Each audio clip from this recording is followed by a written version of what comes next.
Eggs की form में अपनी प्रोडक्शन देती है, मीट प्रोवाइड करती है, जो एग्स और मीट ह्यूमन बीइंग की बैलेंस डाइट का एक बहुत इम्पॉर्टेंट रोल होता है, राइट।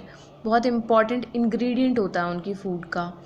अगर हम पोल्ट्री इंडस्ट्री की बात करें तो हमें पोल्ट्री इंडस्ट्री से सिंपली, मैंने जैसा आपको बताया, एग और मीट मिलता है, जो ह्यूमन बीइंग्स के लिए उनकी बैलेंस डाइट का एक बहुत इम्पॉर्टेंट बहुत इम्पॉर्टेंट पार्ट होता है, ठीक है। अगर आपको अच्छी क्वालिटी का एग चाहिए और मीट चाहिए तो आपका जो चिकन होना चाहिए या आपका जो भी पोल्ट्री होगा उसको बहुत अच्छा क्वालिटी का होना चाहिए वो, राइट।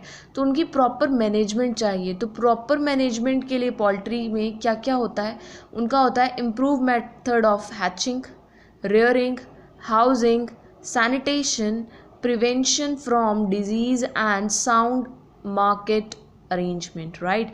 मतलब उनका जो हैचिंग मेथड है वो इम्प्रूव होना चाहिए, उनकी रेयरिंग इम्प्रूव मेथड से होनी चाहिए, उनका जो सैनिटेशन है वो प्रॉपर होना चाहिए, उनको डिज़ीज़ से बचाना चाहिए, और उनकी जो मार्केटिंग है, मार्केट वैल्यू बहुत होनी चाहिए, राइट। प्रॉपर मैनेजमेंट पोल्ट्री की इस तरह से होती है। हम पोल्ट्री कर रहे हैं, पोल्ट्री वर्ड का मतलब हमें पता होना चाहिए कि पोल्ट्री वर्ड होता क्या है। तो पोल्ट्री जो है ये एक ओल्ड फ्रेंच वर्ड है जिससे लिया गया है, जिसका मतलब था पॉल्ट। एक ओल्ड फ्रेंच वर्ड था पॉल्ट, उससे हमने पोल्ट्री लिया है। और पॉल्ट का मतलब क्या था, चिकन। चिकन कौन से वाला, जो हम डोमेस्टिक फाउल यूज़ करते हैं उसके बच्चे को बोला जाता है चिकन, ठीक है। तो यहाँ से पोल्ट्री का लिया गया। और पोल्ट्री में जो होता है डोमेस्टिकेशन की जाती है, किन किन की जाती है, डक्स की, गीज़ की, टर्कीज़ की और हमारा पिजन्स की, इन सब की हम पोल्ट्री करते हैं। पोल्ट्री में भी हमारे पास दो टाइप की पोल्ट्री होती है। एक होती है एग लेइंग पोल्ट्री, जिन्हें हम एगर्स बोलते हैं और या फिर लेयर्स बोलते हैं, और दूसरी होती है पोल्ट्री हमारी जो मीट के लिए होती है, फॉर ऑब्टेनिंग मीट, उनको रेयर किया जाता है और इनको बोला जाता है चिकन या बॉयलर, राइट, ब्रॉलर। अब हमारे लेयर और ब्रॉलर के बीच का डिफरेंस हमें पता होना चाहिए कि हमें सिर्फ एक ही डिफरेंस पता चला है कि जो एगर्स होते हैं या लेयर होते हैं ये एग लेइंग होती हैं, और चिकन या ब्रॉलर जो होती हैं ये हमारे पास मीट ऑब्टेन करने के लिए होती है। इनको एक प्रॉपर वे में करा जाता है। जो हमारे लेयर्स होते हैं वो जो है एग जो है प्रोड्यूस करते हैं at the age of 20 weeks. After 20 weeks of their birth, उसके बाद वो लोग एग प्रोड्यूस करने के लिए बिल्कुल रेडी होते हैं, और वो तब उनका लेइंग पीरियड चालू हो जाता है, ठीक है, जो होता है लेइंग पीरियड अबाउट 500 डेज तक, ठीक है।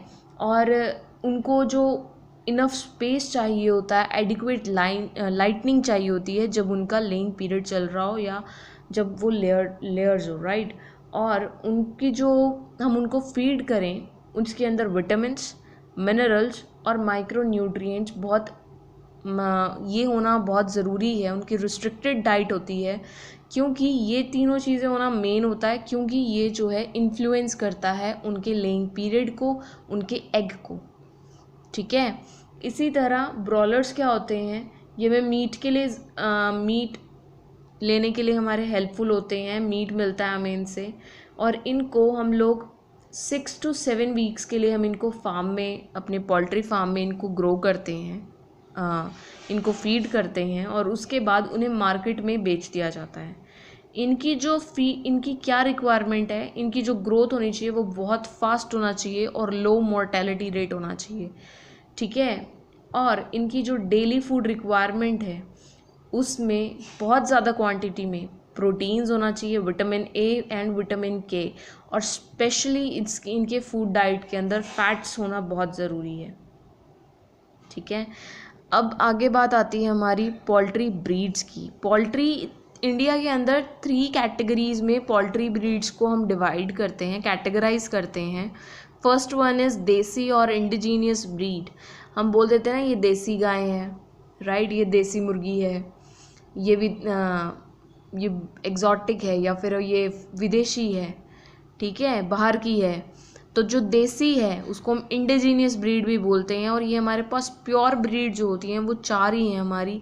एक है Aseel, चित्रंगोन, गैगस and Bursa, right.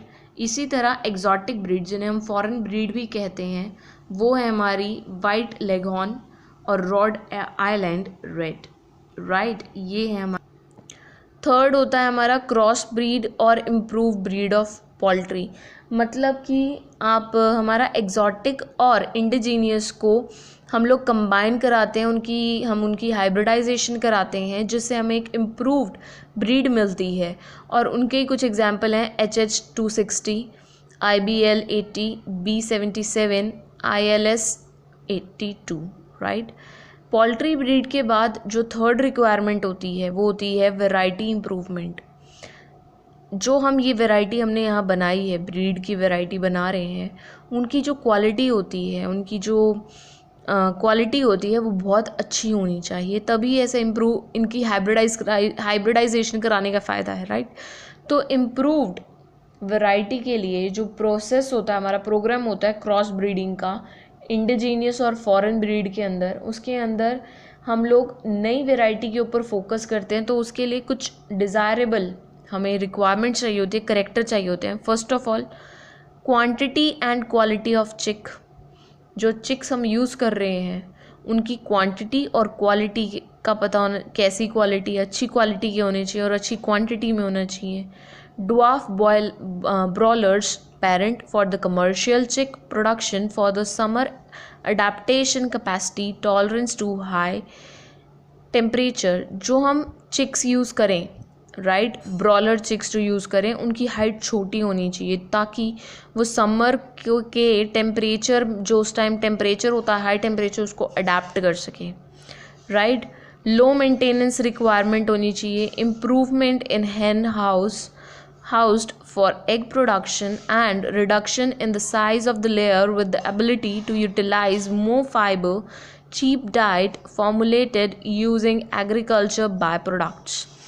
In short, इधर हमें ये कहा गया है कि जो हम चिक्स यूज़ कर रहे हैं, ठीक है, उनकी क्वालिटी अच्छी होनी चाहिए, उनकी क्वांटिटी अच्छी होनी चाहिए। जो हम बॉयलर्स यूज़ करें उनकी हाइट छोटी होनी चाहिए। ड्वार्फ ब्रॉलर्स यूज़ होनी चाहिए कमर्शियल चिक्स के लिए, क्योंकि ताकि वो हाई टेम्परेचर के अंदर अपने आप को अडेप्ट कर सकें। जो हम चिक यूज़ करें उनकी लो मेंटेनेंस मांगती हूँ, वो वैसा ना हो कि उनको मेंटेन बहुत ज़्यादा करना पड़े, तो दैट्स ऑफ नो यूज़। हम नई वैरायटी कब बनाते हैं, ताकि जो ह्यूमन है जो उसको यूज़ कर रहा है उसको आसानी हो जाए, to make the things easy, right. तो इसीलिए उनकी जो इम्प्रूव ब्रीड होनी चाहिए वो उनका लो मेंटेनेंस हो। तो उसी वो कब आएगी, जब हम जो चिक्स यूज़ करेंगे वो भी लो मेंटेनेंस के होंगे, राइट। जो हम हैन यूज़ कर रहे हैं उनकी जो हाउसिंग होनी चाहिए या सैनिटेशन होनी चाहिए वो प्रॉपर होनी चाहिए, प्रॉपर सैनिटेशन होनी चाहिए। उनका साइज़ छोटा रहना चाहिए। उनकी जो यूटिलाइजेशन है फाइबर्स की ज़्यादा होनी चाहिए। उनकी चीप डाइट होनी चाहिए। एग्रीकल्चर बाय प्रोडक्ट्स ही खा सकें, मतलब हमारे लिए कॉस्ट इफ़ेक्टिव भी हों, हमें ज़्यादा महंगे ना पड़े। कि हम हाइब्रिड वाले यूज़ तो कर रहे हैं बट वो बहुत ज़्यादा मेंटेनेंस मांग रहे हैं, तो वो दैट्स ऑफ नो यूज़। तो इसीलिए हम लो मेंटेनेंस वाला ही रखते हैं। अब पोल्ट्री फार्मिंग के बेसिक 2 ही टारगेट होते हैं। एक पर्सन अपना पोल्ट्री फार्म तभी खोलता है, उसके 2 टारगेट होते हैं। First, to obtain more and more eggs, ताकि अंडे ज़्यादा से ज़्यादा मिल जाएं, वो उनको सेल करे एंड लिव हिज लाइवलीहुड। और दूसरा फ्लैश के लिए, मीट के लिए, ठीक है। ये 2 ही टारगेट्स होते हैं हमारे बेसिक टारगेट्स पोल्ट्री फार्म के लिए। जो थर्ड होती है वो होती है पोल्ट्री केयर। हर एक चीज़ की अगर आपका गुड मैनेजमेंट, हमारी प्रैक्टिस के लिए हमारी गुड पोल्ट्री होनी बहुत ज़रूरी है, ठीक है। वो तभी होगी जब आपकी मैनेजमेंट तभी अच्छी हो सकती है जब आप अच्छा प्रोडक्ट यूज़ करें, राइट।